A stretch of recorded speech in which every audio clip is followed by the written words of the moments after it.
നോക്കൂ, Abdullah bin Masood റളിയല്ലാഹു തആല അൻഹു പറഞ്ഞ വാക്ക്, അള്ളാഹു വിധിച്ച ഒരു കാര്യം അതെൻ്റെ ജീവിതത്തിൽ സംഭവിച്ചിട്ടില്ലായിരുന്നെങ്കിൽ എന്ന് ആഗ്രഹിക്കുന്നതിനേക്കാൾ എനിക്കിഷ്ടം കത്തിക്കൊണ്ടിരിക്കുന്ന ഒരു തീക്കനൽ അത് വായിൽ വെച്ച് കടിച്ചു പിടിച്ച് അതിൻ്റെ തീ കെടുത്തുന്നതാണ്. അങ്ങനെ വായ കരിഞ്ഞു പോകും.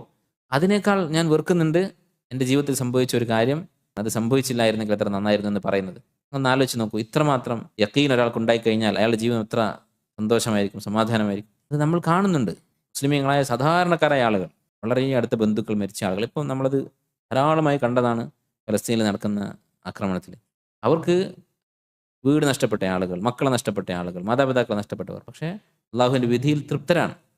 ഈമാൻ ഉണ്ടെങ്കിൽ അവരുടെ ജീവിതത്തിൽ ഈ അവസ്ഥ ഉണ്ടായിരിക്കും.